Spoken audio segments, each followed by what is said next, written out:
Good morning students, how are you? Today we are starting new content of the political science, and this is the chapter is related to the equality is second book. So after the freedom we are starting new content about the equality. In previous chapter we have read about the how the freedom is required for a person and what the meaning of freedom, which is not harmful for the individuals or which is not harmful for the society. And after that we have concludes that a person should be freedom, should have use liberty, but the government have responsibility that every person have enjoy their liberty with a very without any restraint, without any fear. So government should prepare us some rules which is useful for the person or which is useful for the society. So we can say that our government is responsible to make a person, make a individual and the society is very freedom, use their freedom. So in this content we will see about the equality. Just like freedom, equality is the essential part in our society. How can we say? We can say कि जो equality है in the sense कि there should be no discrimination on the basis of caste, culture, creed, gender, birth place, wealth, etcetera. So generally we are taking this meaning regarding to the equality. So in this content, कि how do they in the constitutions of India provide the equality and what is the meaning of the equality and how it is compulsory for a society, for a man, for the equally development, and what is the result whenever we will follow the equality. So just look at here, we are starting our next content, that is equality. Class 11, and today's topic is equality. So what about equality? So just as per our meaning, equality stands for the, first of all we are taking its meaning. What is the meaning of equality? So first we are taking the removal of social privilege. Of social privileges in the sense कि जो किसी society में बहुत सारे ऐसे अधिकार नहीं होते हैं, बहुत सारी ऐसी बातें दी होती हैं जो हर पर्सन के लिए इक्वल होनी चाहिए. उनको अगर कहीं डिस्क्रिमिनेट है तो उनको रिमूव करना, यानी remove the social privilege to some and deny to others. Clear? यानी कि कोई जो स्पेशल प्रिविलेज है उसको रिमूव करना. अगर हम सरल भाषा में बात करें तो all person should be regard as equal. All persons are equal, हर व्यक्ति इक्वल है. क्लियर? यानी all persons are equal before the eyes of law. Before the eyes of law, यानी कि कानून के सामने हर व्यक्ति एक समान है. यानी कि all man should be given adequate opportunity to their development. All persons have equal opportunity to their development. यानी हर पर्सन को अपने अपने डेवलपमेंट की इक्वल अपॉर्चुनिटी होनी चाहिए. और the state should provide the suitable opportunities for everyone to develop, and state should provide it equal opportunity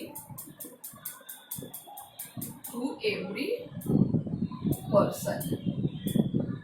यानी कि और उस इक्वल अपॉर्चुनिटी को पहुंचाने की रिस्पॉन्सिबिलिटी किसकी है? वो है हमारी स्टेट की, हमारे देश की. क्लियर? तो इस तरीके से हम कह सकते हैं कि that is there should be a equality. So some persons, कुछ ओपिनियंस हैं, कुछ विचारक हैं, थिंकर्स हैं जिन्होंने इसके बारे में अपनी ओपिनियन दी है. फर्स्ट ऑफ ऑल कि एक पर्सन है Laski, man by the nature are equal. Laski ने क्या कहा है? लास्की, मैन, यानी Laski is a name of person. क्या नाम है? लास्की। ठीक है। So man by nature are equal, man by nature are equal. या मैन मीन्स सभी मनुष्यों के लिए आया ये वर्ड, कि जो जितने भी मनुष्य हैं वो सबके सब इक्वल हैं। किसने कहा है ये?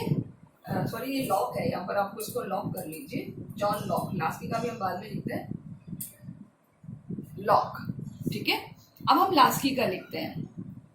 लास्की क्या कहते हैं? ये दूसरे पर्सन है, हेराल्ड जोसेफ लास्की, इनका पूरा नाम है H.J. Laski. Clear?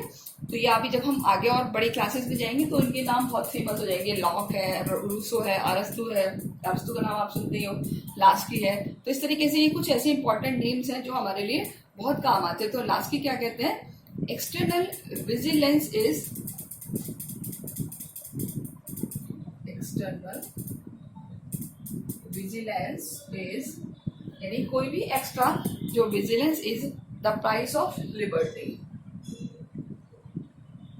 The price of liberty, यानी कि हमारी एक्स्ट्रा केयर करना वो एक तरीके से लिबर्टी का ही मूल्य है, कीमत है, और वो किस बेसिस पर होती है? On the basis of equality. Okay. और इसके अलावा एक और पर्सन है टाउनी।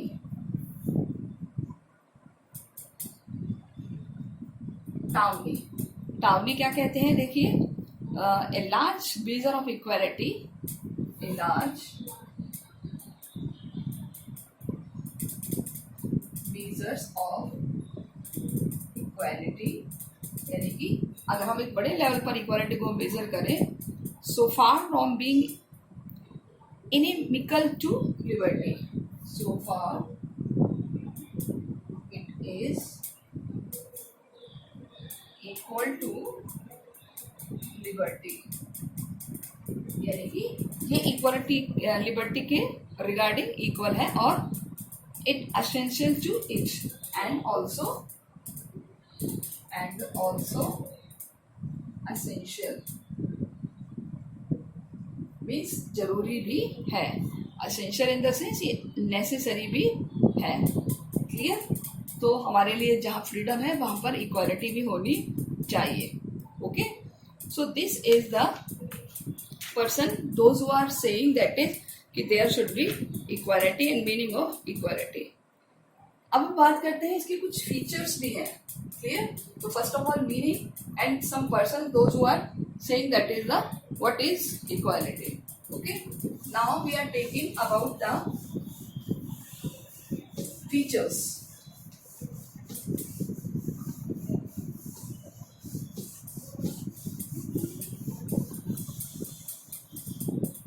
कुछ फीचर्स है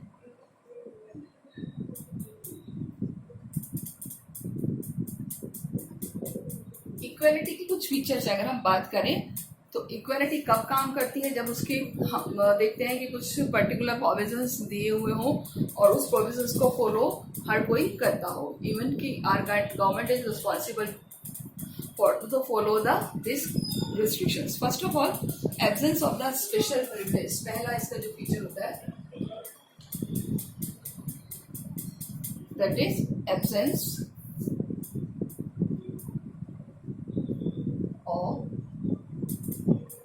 स्पेशल प्रिविलेजेस, यानी कि जो किसी पर्सन को जो एक्स्ट्रा प्रिविलेजेस दिए होते हैं वो नहीं होने चाहिए, यानी कि it is important future for individual और द सोसाइटी कि there is no special features for the person.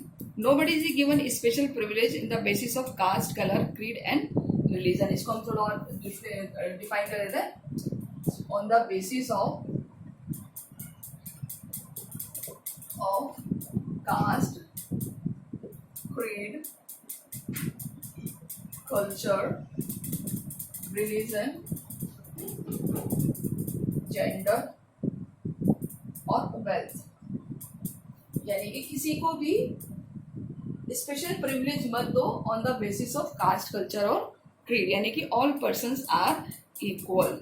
Okay, so हर किसी को इक्वल अपॉर्चुनिटी होनी चाहिए. तो the principle of equality can not enjoy special privilege.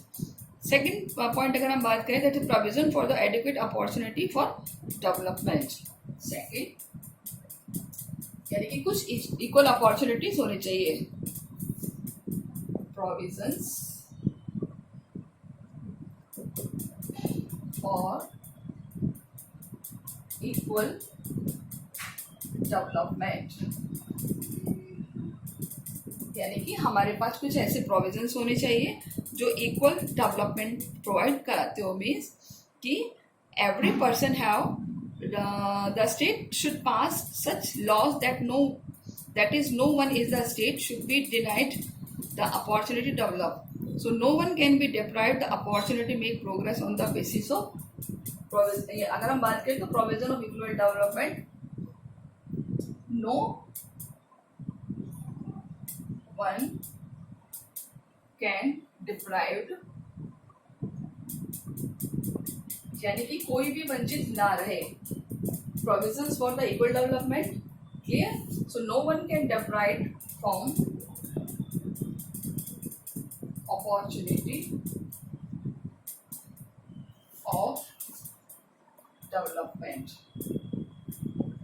यानी कि कोई भी ऐसा पर्सन नहीं हो जो इससे डिप्राइव रहे इक्वल अपॉर्चुनिटीज से, यानी हर किसी को इक्वल अपॉर्चुनिटीज होनी चाहिए. Clear? So all equally, so that everybody get the chance to participate in the administration. Everybody have participate in government administration. यानी हर किसी को गवर्नमेंट में पार्टिसिपेट करने की तो चांस दिया जाना चाहिए. यानी एवरीबडी हैव चांस टू, यहाँ पर चांस हो जाएगा, chance to participate in government administration, यानी सरकार का जो भी एडमिनिस्ट्रेशन है उसमें पार्टिसिपेट करने की रिस्पॉन्सिबिलिटी है, राइट है. अगर हम बात करें third, that is the provision for the minimum standard of living. Provide minimum living standard, यानी हर किसी की जो बेसिक नीड है उसको पूरा करना चाहिए. तो स्टैंडर्ड में अगर हम बात करें तो सबसे पहले देखिए कि किसी पर्सन की जो बेसिक नीड्स है वो काम आती हैं, कि वो उसको जो रिक्वायर्ड है वो होनी चाहिए. क्लियर? तो हम बात करते हैं कि equality that the all basic need of every individual should be satisfied by the society. All basic needs of individual, यानी हर किसी इंडिविजुअल की जो बेसिक नीड है should be fulfil by government. अब इसके आगे हम और देख सकते हैं, whether they are related to the any caste, culture, creed etcetera, यानी कि हर किसी को उसकी बेसिक नीड्स को पूरा करने की रिस्पॉन्सिबिलिटी का राइट होना चाहिए. Okay, so this is the basic requirement of which is required for the equality. यानी हर किसी की अगर बेसिक नीड पूरी होगी तो वो सेटिस्फाइड रहेगा, सोसाइटी में किसी तरह का कोई कॉन्फ्लिक्ट क्रिएट नहीं होगा. Whenever they feel that is they are as equal as they required. Clear? Next we will discuss about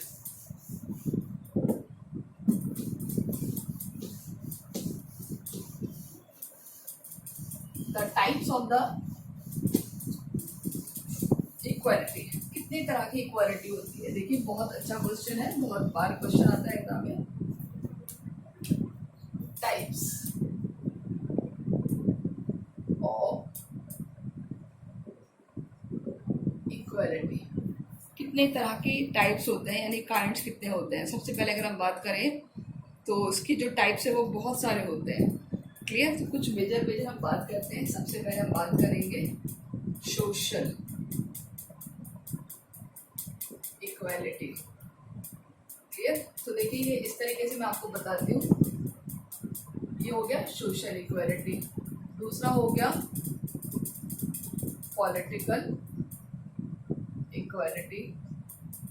third हो गया economic equality. Clear? So these 3 types we have seen in the बेनी of time.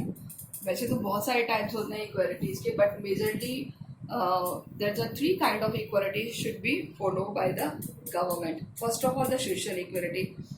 So no discrimination on the basis of caste, culture. सबसे पहले हम ये लिख देते हैं।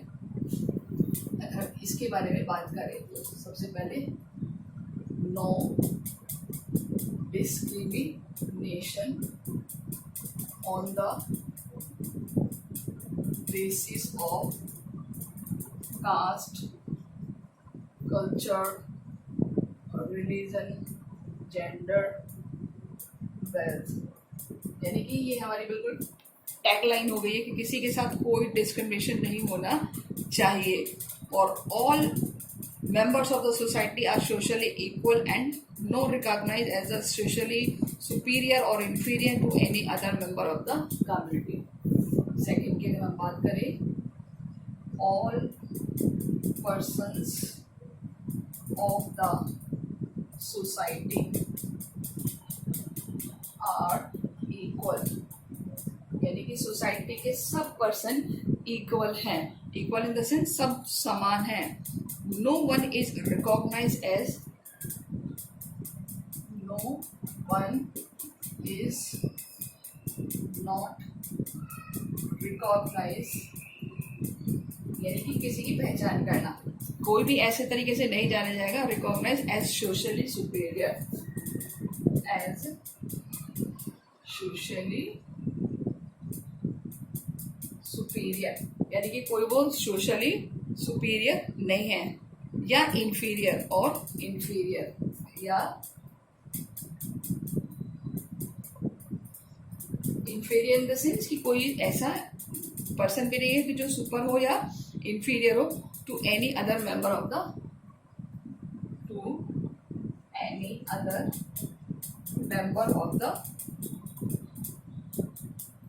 The society. क्लियर? तो बहुत सिंपल सी है कि कोई डिस्क्रिमिनेशन नहीं होना चाहिए कास्ट कलर के बेसिस पर। ऑल पर्सन सोशल इक्वल, कि हर कोई व्यक्ति सोसाइटी में इक्वल है, किसी की कोई ऐसी पहचान नहीं होगी कि वो सुपीरियर है, इंफीरियर है। This is the social meaning of social equality. अब हम बात करते हैं political equality.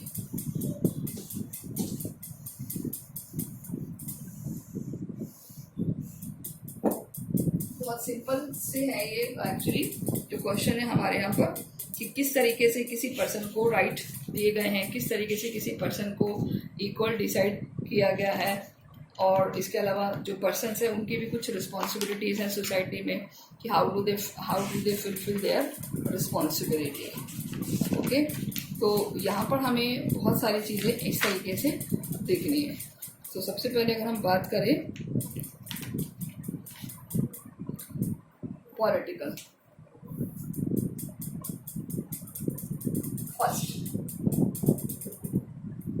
Right to vote. हर पर्सन को क्या होना चाहिए? राइट टू वोट, चाहे वो किसी भी कास्ट का हो, कल्चर का हो। अब हम कास्ट कल्चर बार बार लिखेंगे, केवल लिख लेंगे राइट टू वोट। बस उसकी एक एज होनी चाहिए जो एज जिस कंट्री ने डिसाइड की है, यानी कि हर किसी को इक्वल पॉलिटिकल राइट है। तो right to vote, right to contest election, right to contest elections, उसे चुनाव लड़ने का, चुनाव में पार्टिसिपेट करने का राइट है। Right to get a government job, right to get government jobs. इसको आप इकोनॉमिक में भी लिख सकते हो, यानी कि उसको गवर्नमेंट जॉब्स राइट करने का अधिकार है। right to criticize the government, right to criticize the government, यानी कि उसे गवर्नमेंट को क्रिटिसाइज करने का अधिकार है अगर उसको लग रहा है कि गवर्नमेंट के काम सही नहीं है, तो criticise the government. And right to address the petition, right to address the petition. Petition मतलब याचिका, एप्लीकेशन लिखने का अधिकार है कि अगर उसको लग रहा है कि कुछ काम नहीं हो रहा तो वो पेटिशन यानी याचिका लिख सकता है। सो किसी तरह से उस पर कोई डिस्क्रिमिनेट नहीं किया जाएगा। सो इसके अलावा एक और हम लिख सकते हैं यहाँ पर राइट टू इंफॉर्मेशन, यानी कि उसे सूचना प्राप्त करने का अधिकार है। इसकी पॉलिटिकल में आता है बट ये एक लीगल राइट है।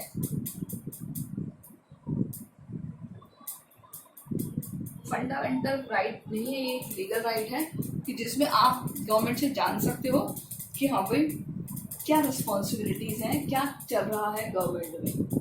ओके, तो उसको वोट करने का अधिकार है, इलेक्शन में कॉन्टेस्ट करने का अधिकार है, अपनी गवर्नमेंट जॉब्स लेने का राइट है, गवर्नमेंट की बुराई करने का अधिकार है, आलोचना करने का अधिकार है अगर गवर्नमेंट सही काम नहीं कर रही है। जबरदस्ती नहीं कि बेचारी काम तो कर रही है गवर्नमेंट और आप कहते हो कि हमें तो अधिकार मिला है, हम कुछ भी बोल सकते हैं गवर्नमेंट के बारे में। नहीं, आप ऐसा कुछ नहीं बोलेंगे जिसकी वजह से सोसाइटी में कोई भी कॉन्फ्लिक्ट्स हो। क्लियर? तो यहाँ पर आपको फ्रीडम में कुछ कंट्रोल किया गया है। Clear? And right to address the petitions, अगर आपको कोई काम पसंद नहीं है या किसी काम से आप नाखुश हैं तो आप पेटिशंस लिख सकते हैं, एप्लीकेशन दे सकते हैं, याचिका कर सकते हैं, उसको कहते हैं petitions. Okay, and right to information की how to our government work, तो ये आप जानने का अधिकार है। क्यों? क्योंकि ये हमारा लीगल राइट है, not a fundamental right. So this is our political equality. Now we will discuss economic equality. I think आपको समझ में आ रहा होगा, बहुत ईजी चीजें हैं ये।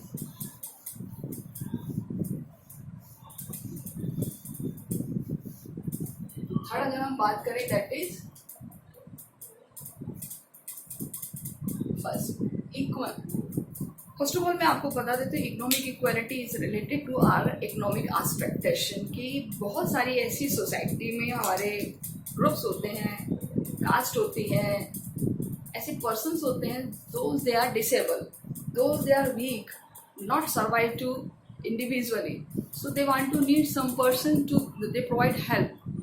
सो ऐसे पर्सन्स की हेल्प करना, लुक आफ्टर करना, उनकी लाइफ को सर्वाइव करना is the responsibility of government because they want economic equality. अगर जो पर्सन कैपेबल है, चल फिर सकता है, काम करने में कैपेबल है, तो गवर्नमेंट की रिस्पॉन्सिबिलिटी उसको एम्प्लॉयमेंट प्रोवाइड करे। अगर नहीं है, वीक है, डिप्राइव्ड है, फिजिकली हैंडीकैप्ड है, बच्चा है, लेडी है, वृद्ध है, बूढ़ा है, तो ऐसे पर्सन की जो एक केयर होती है उसकी रिस्पॉन्सिबिलिटी करने की जो रिस्पॉन्सिबिलिटी है वो गवर्नमेंट की होती है। तो यहाँ हमारे इकोनॉमिक इक्वालिटीज़ में आते हैं कि किस तरीके से एक पर्सन को इक्वल राइट दिया है। सो जैसे हमने बताया था कि दोनों जरूरी है, पॉलिटिकल और इकोनॉमिक। किसके बिना कौन अधूरी है? इकोनॉमिक के बिना पॉलिटिकल का कोई इम्पोर्टेंस नहीं है, वो हम अगले उसमें बात करेंगे। बट अभी हम बात करते हैं इकोनॉमिक इक्वालिटी की। सबसे पहला है कि to make all individual equal in the respect of wealth and income. To make all individual, यानी हर किसी व्यक्ति को, to make individual equal in respect of income and wealth wealth में और इनकम में हर किसी पर्सन को इक्वल बनाना। क्लियर? अब हम बात करते हैं इसके अलावा और क्या क्या कर सकती है। सबसे पहले अगर हम बात करें टू डेमोक्रेसी में अगर हम बात करें कि हर किसी पर्सन का जो एक राइट होता है वो ये होता है कि उसकी गवर्नमेंट उसके लिए कुछ ऐसे काम करे जो उसके फाइनेंशियली रिसोर्सेज से जुड़े होते हैं। क्लियर? अब फाइनेंशियली रिसोर्सेज से जुड़े काम कौन से होते हैं कि सबसे पहले अगर हम बात करें कि हमारे पास ज़रूरी नहीं कि इक्वल इनकम हो, हम कहते हैं कि आप हमें जॉब्स प्रोवाइड करो, प्रोवाइड गवर्नमेंट जॉब्स या business on the equal basis, यानी इक्वल बेसिस पर हमें आप या तो कोई जॉब प्रोवाइड करो या आप हमें कोई बिजनेस प्रोवाइड करो। क्लियर? सो यहाँ पर क्या होगा कि कोई भी पर्सन अपना डेवलपमेंट कर सकता है। क्लियर? इसके साथ साथ अगर हम बात करें तो किसी पर्सन की जो नीड होती है वो क्या होती है कि इकोनॉमिक सेक्टर में वो सॉलिड होना चाहिए। क्लियर? कैसे सॉलिड होगा? अब हम बात करते हैं गवर्नमेंट जॉब प्रोवाइड कर दी, इसके अलावा बिजनेस जो भी है जिसमें इसका इंटरेस्ट हो, caring of person those are not capable to survive their life, like children, women, old persons, या कोई sick person है of the society, यानी कि ऐसे पर्सन, ये उसका देखिए राइट भी है और इकोनॉमिक इक्वालिटी भी है कि ऐसे पर्सन जो नॉट कैपेबल है टू सर्वाइव देयर लाइफ, अपनी लाइफ को सर्वाइव करने में कैपेबल नहीं है, तो उनकी लुक आफ्टर की, उनके केयरिंग की रिस्पॉन्सिबिलिटी है गवर्नमेंट की। जैसे चिल्ड्रंस हो गए, कुछ वीमेंस हो गई, कुछ बच्चे हो गए। क्लियर? तो ये डेमोक्रेसी का सबसे बड़ा सपना है, क्योंकि हमारे यहाँ अगर हम देखें तो बहुत सारे ऐसे पर्सन हैं। इसके अलावा कोई भी एक्सप्लॉयटेशन नहीं होना चाहिए, not any exploitation, not any exploitation in case of economic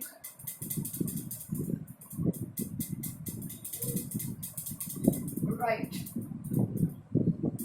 अगर कोई इकोनॉमिक राइट से रिलेटेड कोई मसला है तो उसमें कोई एक्सप्लॉयटेशन नहीं होना चाहिए। अब देखिए, इक्वल अपॉर्चुनिटी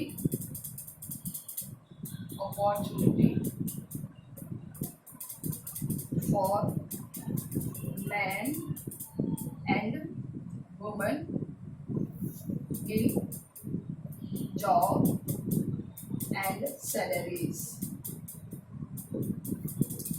जो जॉब्स हैं उसमें और जो सैलरीज है उसमें भी इक्वल अपॉर्चुनिटीज होनी चाहिए। तो इस बेसिस पे हम कह सकते हैं कि हमारे यहाँ पर इक्वल इकोनॉमिक अपॉर्चुनिटी है। Clear? So these are the point which is related to the economic equality. So students, आपको ये सब समझ में आया होगा। बहुत इजी टॉपिक है हमारा, और this topic is basis of some are related to the previous topics, so take it very carefully, read it very carefully, see what is economic responsibility, political responsibility and the social responsibility. So do all the question in your notebook. Okay, I think 4 to 5 questions have prepared, or all these questions are very important for your exam, so each and everything को आप clear करके चलिए। बहुत जल्दी आपके mid term exams भी शुरू होने वाले हैं, एंड उसका सिलेबस भी आप तक पहुंचा दिया जाएगा, but take it very carefully, so don't waste your time and utilise maximum to maximum your time.